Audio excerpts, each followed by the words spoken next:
Hello, divine, beautiful souls. This is Energy Speaks Podcast with your host, Catriel. We have a returning guest for this season and last season, Lisa Bromfield. Hi, How are you doing tonight? Hey, Catriel. It's so great to see you again. So great to see you. We've had quite the journeys, haven't we? We have quite the journey, a lot of synchronicity, but there are no coincidences. No, none. None. All guided by spirit. Oh, yeah. So the last time we spoke, we spoke about, what frees our soul. We went into some human design, some astrology stuff. But you also mentioned that you were going to be speaking at a retreat. Yes. How did that go? Oh my gosh. So, you try not to attach to any particular outcomes. I really stayed open. It was the largest group that I've ever spoken to. I've done small talks locally at the Temple of the Living God, a metaphysical church, but certainly not one on this scale to over 70 women. Wow. And it surprised me how much I impacted the audience, brought them to tears, and really touched their hearts. And that really is all quotes from people that attended, as I certainly want to stay humble. Wow, that is so beautiful. Wow. So what did you talk about in that? So I talked, the topic of my talk is the magic is inside of you. And it's about my own personal journey of spiritual awakening and forgiveness of myself and others, and literally finding the magic inside of myself. It's a thing. Like,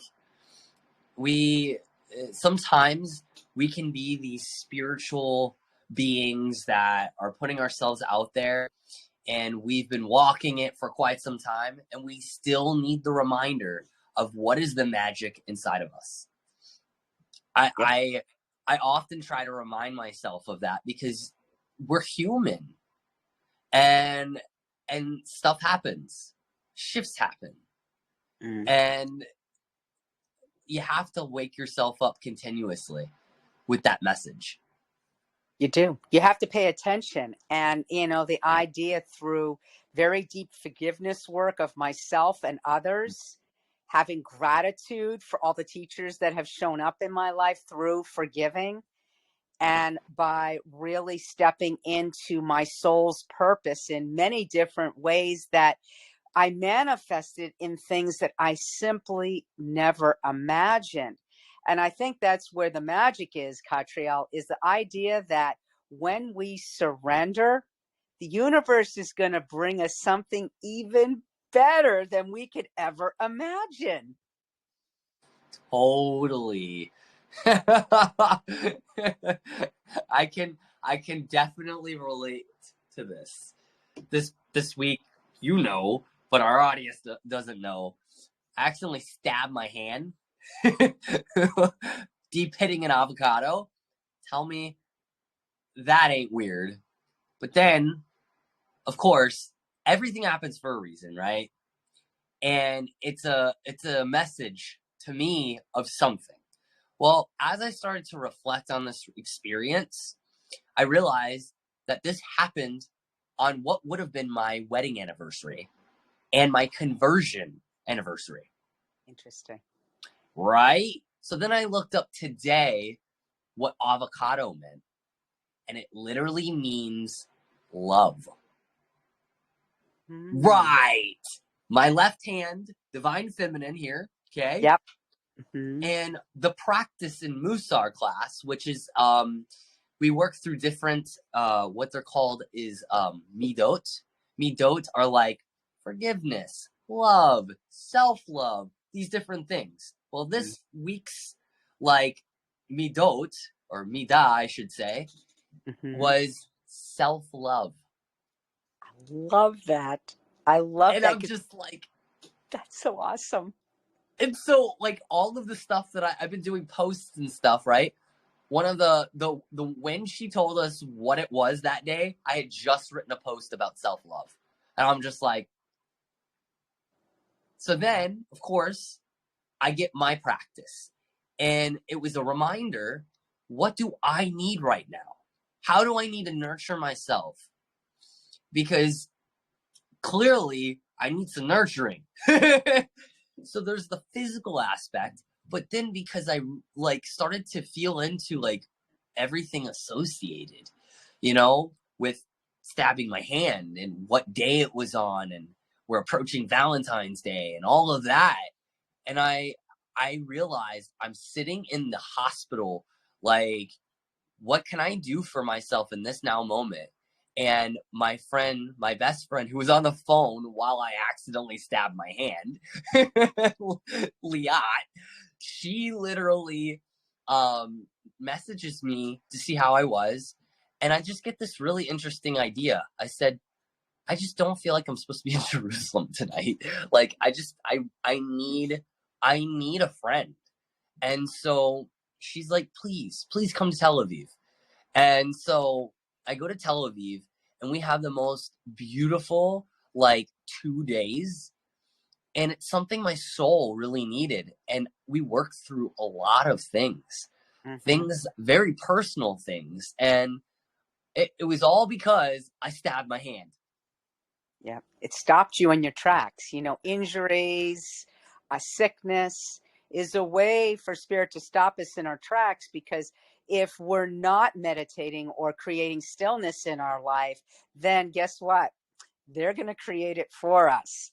Because you're right, what this did, it put you in a space of deep reflection and looking at the different symbols that showed up in this whole stabbing of your hand, and you really began to see the significance in it and why it showed up, and you had gratitude for it. Yeah. I'm actually very it's like I got stitched up, right? Okay, this one was funny. So I started paying attention to this as well. When I was getting my hand stitched up, the guy asked me, he's like, "It's okay. You're going to be okay." And I'm like, "It's just scary. I've never had this done before." He's like, Mm. "What's your favorite song?" And I'm like, "I don't know. It depends on my mood." And he's like, "Okay, so what's your mood right now?" I'm like, "I just want to cry." I said, "Adele." There you go. And so I'm like, he's like, "Okay, sing me an Adele song." I'm like, "Hello, where are you?" Or like, I'm like trying to go through. I'm like, I can't even remember the words right now. And Yeah, then I started like going through this, and I'm like, you know what? Now I'm thinking of James Taylor and Carole King. You've got a friend. that's perfect. That's perfect. Oh, I love that. I love. So, like, it's the little things in life, right? That wake us up to allow us to connect. And it's like from there, we get to choose what to do with it, how deep to go, how high to go. You know, it's just like we have to be open We to have to be. allow for that, though. Yeah, I mean, this is the same thing. I have a friend in Arizona, and he has a friend, and this person just continues to get injured, but doesn't see the deeper wounding that this person has to heal with the mother. And so the injuries keep going on, and the life keeps spinning and spinning. So you're right. We choose to pay attention and say, this showed up for a reason. I have gratitude for it. And I thank you for the lesson and what you're trying to teach me here. Yeah. Whoa. Yeah. Whoa. I love that. And it really is about self-love. I talked a lot about that in the retreat. I talked about forgiveness, forgiveness of ourselves, forgiveness of others, having gratitude for those we have to forgive, and then talking about self-love and falling in love with ourselves. And that whole notion is very interesting, of course. Well, what do you mean, Lisa, fall in love with yourself? I'm like, fall in love with yourself. not in an arrogant or vain way, in a way that you become the essence and the vibration and the frequency of love, because Mm. you'll radiate that frequency and that vibration out. And what happens? The law of attraction. This is what you will begin to attract. So I want to go deeper on two different things you just mentioned. So when I was talking to my friend Liat, we spoke about love and how, like, there's different like 7 different types of love in the Greek, right? Um, we have agape, which is unconditional love.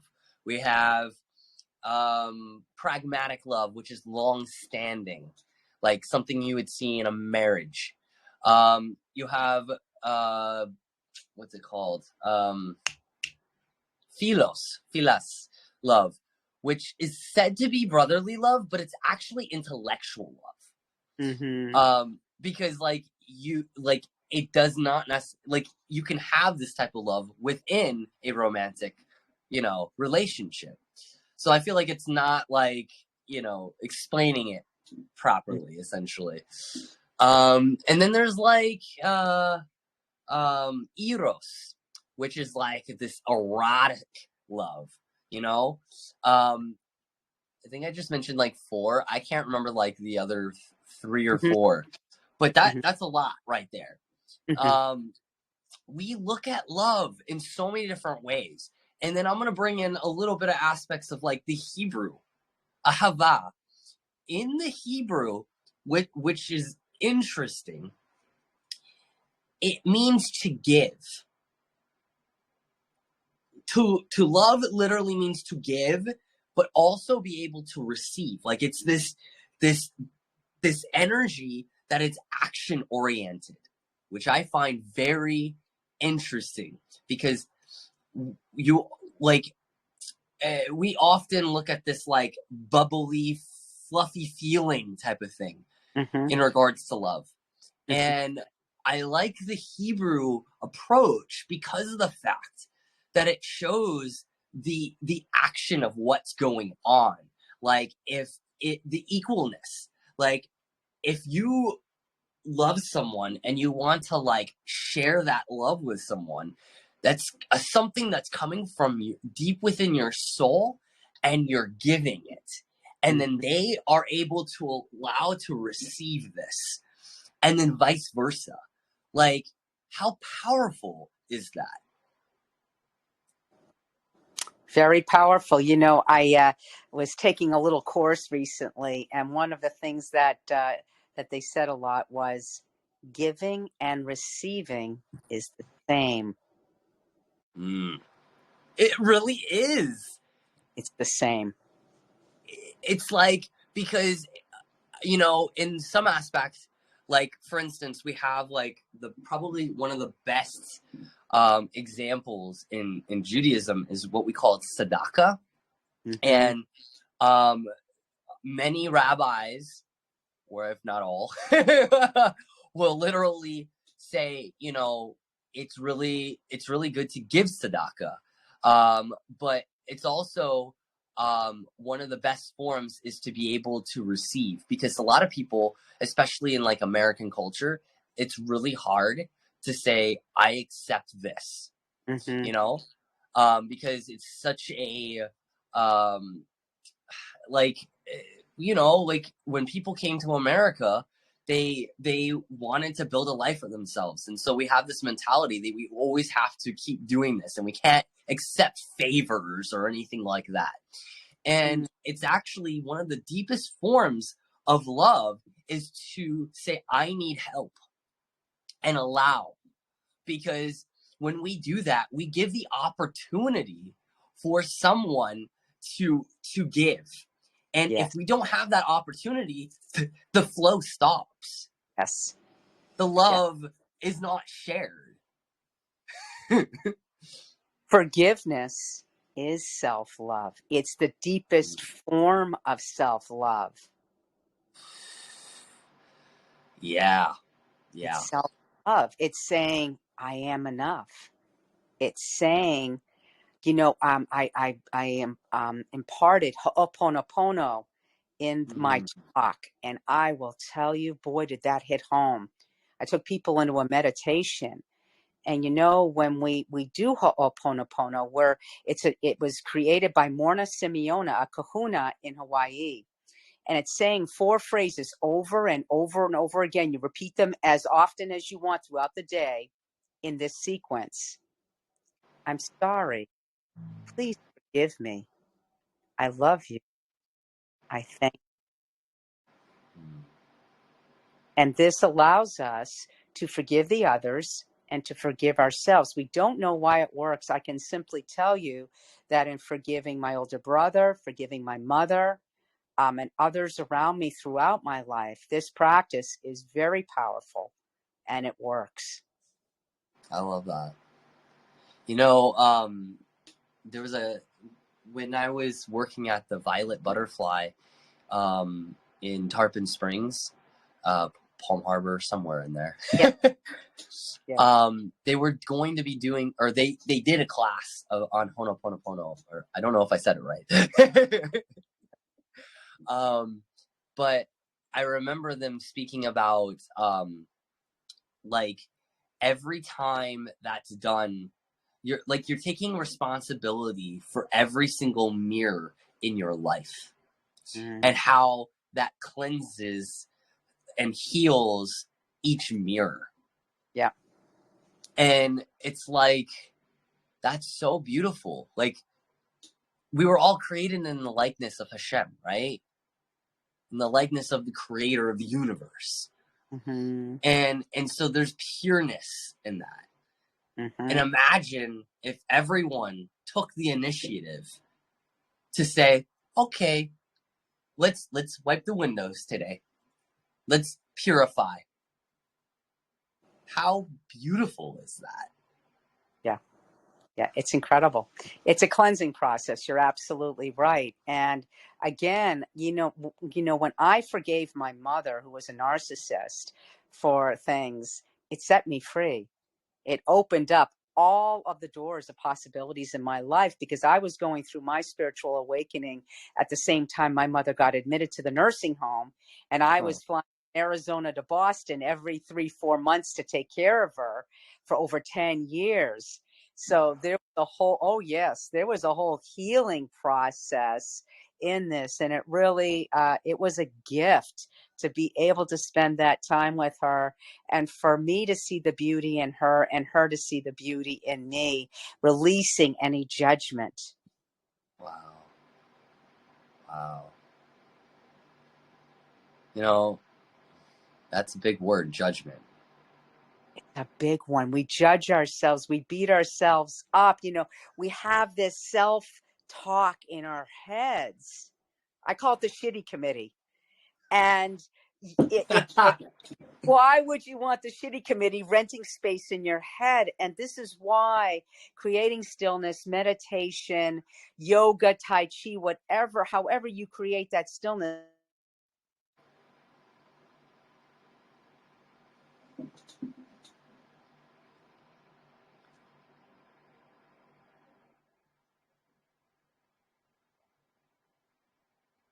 Me now? There we Yeah. go. Okay. Sorry about that. Um, so yeah, when you get into your head, the idea of creating a stillness practice is to get you out there and into your heart, Yeah. really into the heart and into the breath, where you can be present and release those thoughts. Yeah, it's interesting because, like, with the judgment, like you're saying, like, can be like the shitty committee, right? Yes. Um, but because duality is part of the fabric of our universe, part of this reality. It's really interesting when we, like you said, we can purify things, and how the other side of judgment is actually like, wow, this is beauty, you know? Mhm. I don't know if you ever looked at the tarot card, the judgment card, I have how not. epic. Oh my gosh, I don't have a deck in regards to that specific thing. Because, like, there's like a specific presentation, like with the Rider-Waite deck and everything, and you'll see it in other interpretations as well. But the ones I have here don't have that specific one. But it's so unique because you can have like this epic fear in regards to the judgment, or you can have this epic like, wow, I'm ascending up and I'm allowing myself like to be set free. Yes. And that's the thing, is like there's always a flip side of the coin, and that shit can turn into shift. Yeah. Yeah, that's exactly right. And the idea is, Course in Miracles that I studied, the idea is, instead of judging yourself right or wrong or good or bad, you're able to step back as the witness and the observer and say, that's interesting. Yeah. And you allow yourself to get into a space of a neutral emotion so you can observe it rather than react from it. Who hasn't been a knee-jerk reactor in their life at some point? And the idea is you're able to stand back and say, okay, this is really interesting. And you sit in it a little bit. Yeah. It's uncomfortable, and you may not respond to the person that might have been attacking you or making a judgment or such, and you sit back, and maybe you won't respond, and silence is just as good. But the idea is, when you do respond, if you do respond, you come from a place of compassion rather than anger, bitterness, or resentment. Absolutely. Yeah. It's interesting though, that what you're speaking about is an energy that's closely related to Aquarius. Because Aquarius has this aspect of itself of innovation and technology and the scientist brain. And the scientist is kind of like, life is an experiment, right? So it cannot be in the place of like, I want this to happen. Right. The point of the scientist is to observe and watch and see what's going on, and read the data to be able to innovate. Yep. And so it's really interesting as we're going into this age of Aquarius, like how important it is to have that mentality of being in a neutral state and being the observer. How much would that shift and change our reality? Yeah. The fabric of our universe.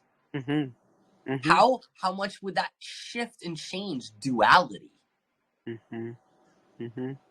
Yeah. And be more so a spectrum of light. The essence of love. We become that essence of love. And that transforms not just us, but it transforms everyone around us. So we talk about the fact, so here we go with Energy Speaks, your podcast. You knew before I did that my voice is not my superpower. My energy is my superpower. And that's what makes your podcast so powerful. It's Energy Speaks. So you're a seer. You're absolutely a seer. One of the women who presented talked about her transition from calling herself Vicky to Victoria, because she's no longer Vicky. She's Victoria. She's not that young, frightened child anymore. She's Victoria. And so she asked everybody in the audience, I know you've known me for a while, but my name is Victoria. And you're changing your name from Kevin to Catriel. This is very significant. And again, no coincidence that you are a seer. Yeah, it's interesting. Like, especially within Judaism, we see this shift and this change. Like, Abram became Avraham. Jacob, or Yaakov, becomes Yisrael. And the whole point of like coming here to Israel, we call that Aliyah, which literally means to ascend. We all have our own ways of doing that. And it can be signified as a name change because your name is important. It's the energy, literally, that you're Yes. embodying. Yes, it is. And Yes, it is. for me, Catriel literally means crown of God. It also has indications of peacemaker. Mm-hmm. And it's like connected to, for those who, in the tarot world, apparently that's in the energy right now of whoever's going to watch this, of the Hierophant. Right. So I like, you know, I, those who are listening, I I ask you to, or challenge you to go look up your name and what energy are you like embodying? What Yes. do you know? It doesn't mean you have to change your name, right? No. Like, Mm-mm. you know, if you don't like no, like find the truest essence of your name. Like, what? Yeah. Why are you you? Yes. Lisa, Yeah. what does your name mean? No, I haven't looked it up. I have Really? know what my Hebrew name is, Leah, and I don't know what my English name is. But I'd be curious what you thought about this. Energy. We know energy Right. moves. Okay, right?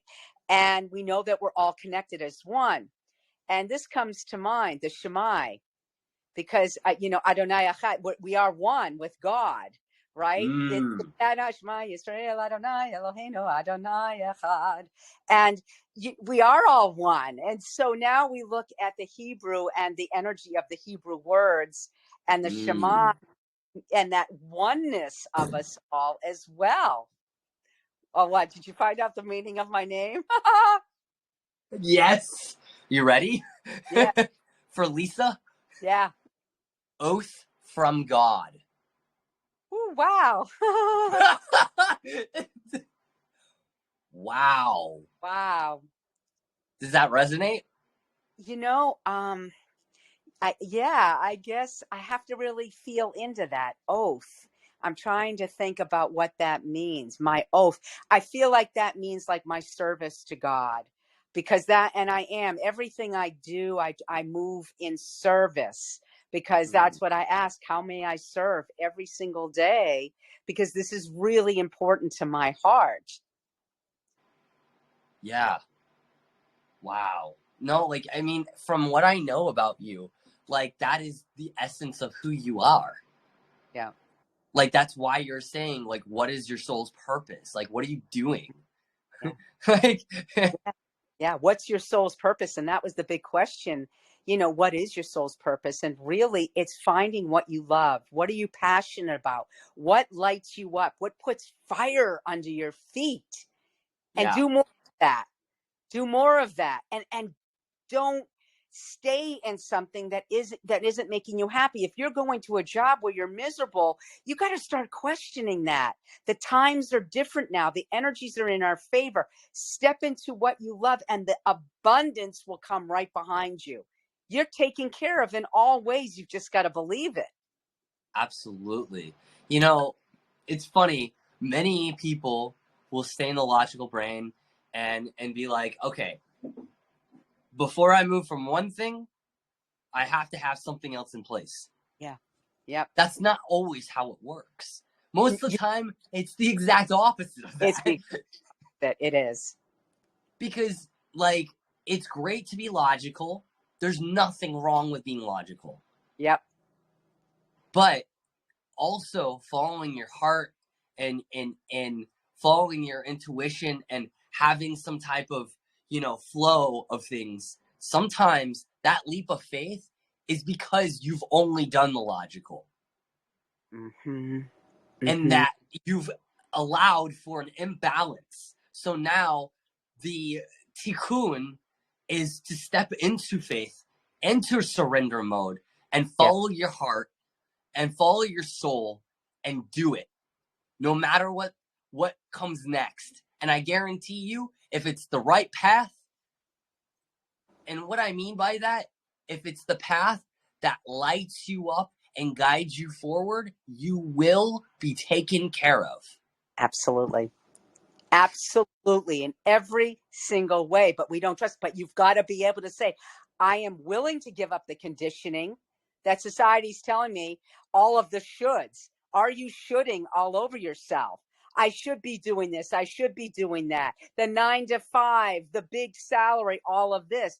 And when you can release that and tell the universe, I'm releasing all of this stuff. I'm going to trust and have faith in doing what lights me up and what my soul's purpose is. And I know you're going to take care of the rest.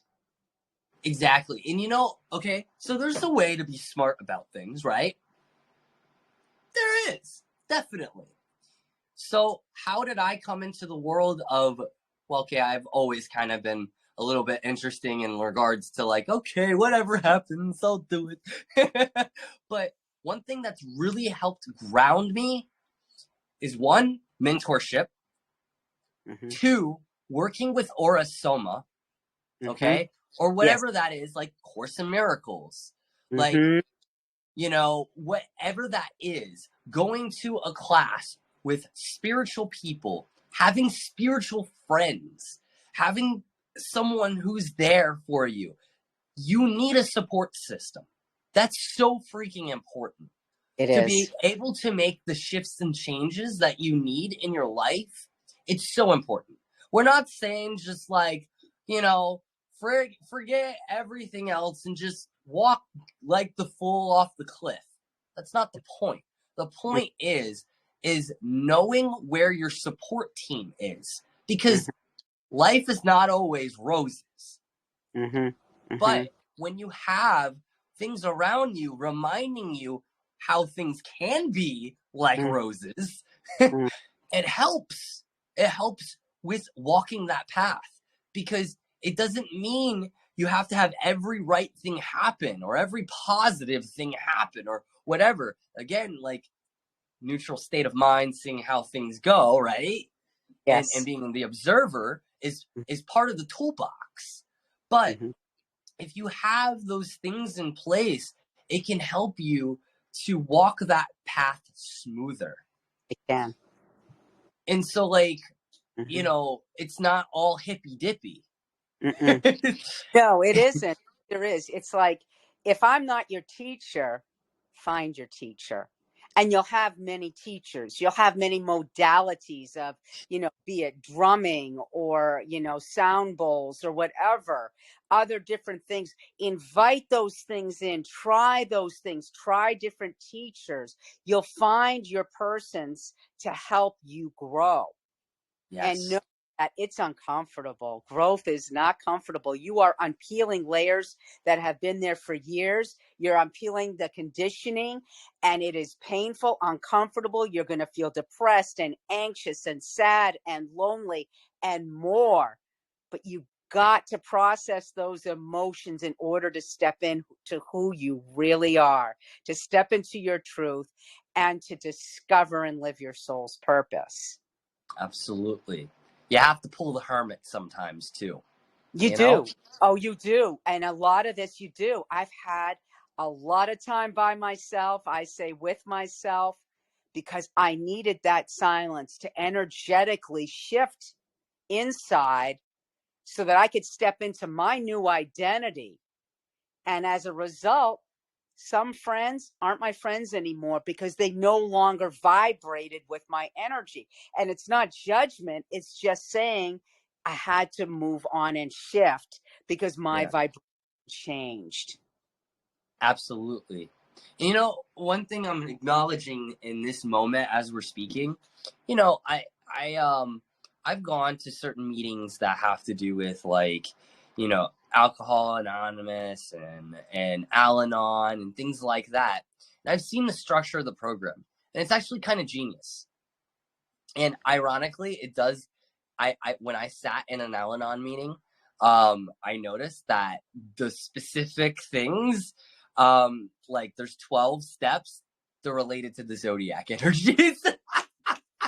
I laughed so hard, but not the point here. Sorry. I love that. Oh, what's very interesting, for some reason, I don't have, never had a drinking problem, nor do I drink now. I attract a lot of people in recovery. So Mm. that's been a very interesting journey for me to be able to, facilitate healing and mentoring with folks because they're very spiritual. I mean, the 12 steps, that's part of their journey. So it's really quite beautiful. So really no coincidence there as well.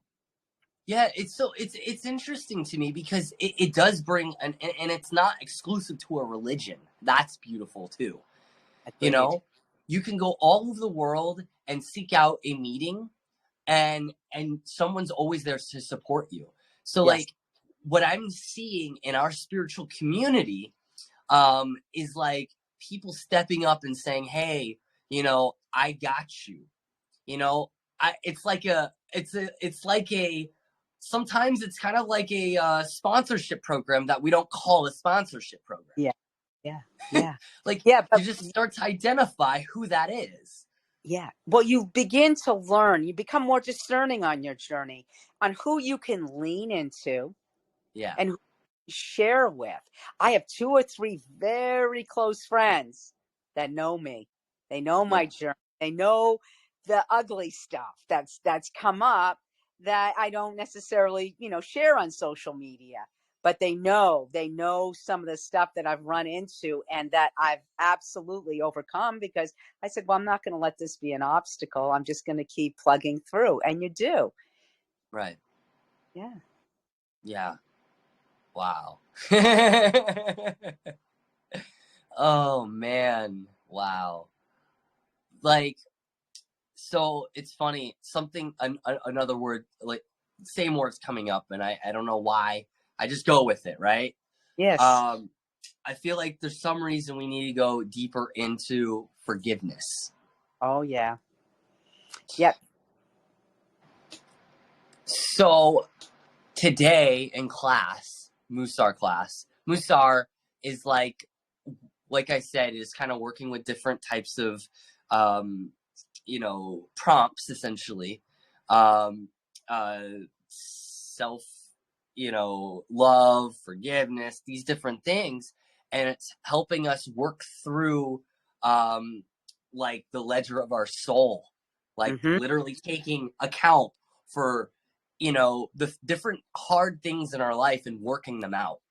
And forgiveness was a huge piece of that today, you know, and like so I guess um what I'm being guided here is like in regards to forgiveness, what do you think is the best way to identify what you need to forgive? I think that, I know I take people into energy healing guided journeys and we invite 3 to 5 people in that they need to forgive and they're always surprised. And Mm, so through meditation and whatnot, and through finding a teacher that can help you cut cords like I do, and it takes time because when I was doing the work, I'd invite the 3 to 5 people in, and my mom would keep showing up and others. And I just kept having Michael come in and cut the cords and this and that. And eventually they didn't show up. So there's different ways to do it that way. Now, with my older brother, I had to do it differently. My mom, I did it in person. My older brother, I did it through meditation because I couldn't do it in person. And the idea is just part of forgiving him was accepting him for who he is and just mm, knowing that his journey of mistreating me and such was just his journey, and that in accepting him, he actually has come to me. He's been very supportive of my practice. He really has. So it's come back, you see, yeah. right? Wow. But that forgiveness work really opened up everything in my life because what it does, if you can imagine yourself being wrapped in chains and shackles, Mm, when you don't forgive yourself or others, you're holding yourself back in every way. Now, I want to make sure the audience knows that I have compassion for the fact that there might have been some severe abuse in your life. And I get that. And that's very hard to forgive. I get it. But what I looked at in the mistreatment that I had from my older brother and the narcissism with my mom was that they made me stronger. They made me the woman I am today. and have Mm. gratitude, great gratitude for them showing up. And I chose my parents, great gratitude for my brother doing what he did. It made me the woman I am today. And I wouldn't be the teacher, the energy healer, and the speaker that I am today had any of that not happened, because it's such a big part of what I'm sharing with my audiences. And I never thought being so transparent about sharing my journey would move on. I mean, when I said to these over 70 women at this retreat, my God love her, my mother was a narcissist. You Mm. literally heard everybody go in the audience, because I knew in that moment every single one of them could relate to this. Wow. I love that. Yeah. Wow. Ah. Well, I have a question. So, is there anything else you would like to share with the audience, or a topic or anything? I think that, the idea is this: in finding your soul's purpose, discovering it, you do have to discover it. I had to discover. I never dreamed in my wildest dreams that I would be an energy healer, a psychic, a medium, an inspirational speaker. But because I did the inside work, I forgave myself, I forgave others, and I built my spiritual toolkit to continue unpeel all the layers that didn't serve me anymore. I stepped into who I really am, Mm. but I never imagined doing what I am doing today. So open up all the doors of possibilities for yourself. Don't put yourself in a box. Mm. Allow the universe to bring you what you really deserve and what your soul's purpose is. And you gave yourself permission. I did. I did. Would you like to lead us out in a meditation? I can if you like. That's what's coming through. So I just listen. Yeah, let's close our eyes and take a nice deep cleansing breath and gently let it out. And take another deep cleansing breath through your nose and release it all the way out, allowing yourself to settle for a moment in your body, relaxing and feeling your body sink more comfortably where you're sitting. And one more deep cleansing breath. Take it in and let it go. And follow your breath, the in and out of your breath, and the rising and the falling of your belly, allowing yourself to focus on the natural rhythm of your breath. And if you get distracted with some thoughts, that's okay. Just acknowledge those thoughts and just return your focus to the breath. In and out, up and down, in and out, up and down. Feel your body getting more deeply relaxed with your shoulders dropping gently. And place your left hand, your receiving hand, on your heart. And get into a place of gratitude. What are you grateful for? And I want you to connect deeply in your heart, in this place of gratitude. Because gratitude expands everything in your life. Gratitude brings you more of what you deserve. And feel this energy and vibration of gratitude in your heart and flowing throughout your body. And in this gratitude, I want you to say gently to yourself, in forgiveness of yourself, in loving yourself, and forgiveness of others, I'm sorry. Please forgive me. I love you. I thank you. I'm sorry. Please forgive me. I love you. I thank you. I'm sorry.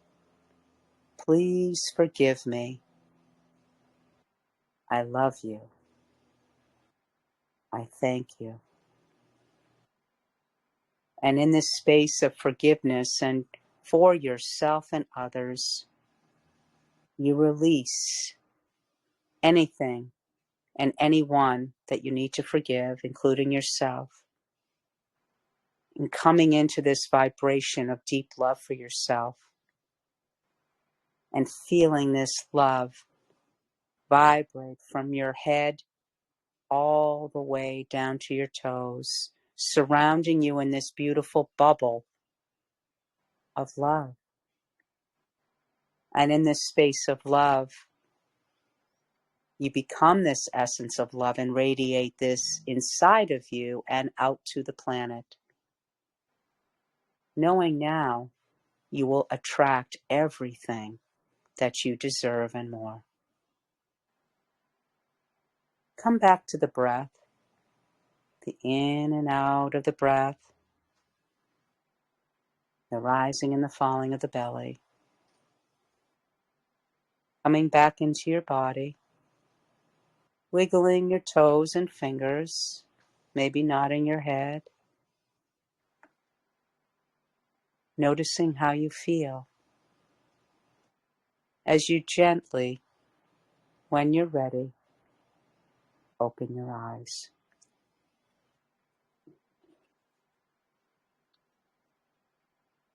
Wow, thank you so much, Lisa. I Thank you. really, I really appreciate you and just being here and sharing your gifts with the world. Thank you. Thank you. I so appreciate you and love you so much. And I have so much gratitude for our friendship. And I don't care if there's hundreds of thousands of miles separating us, you and I will always be connected. Amen. I was thinking the same thing. It's like we're closer because of technology now, and I'm grateful for that.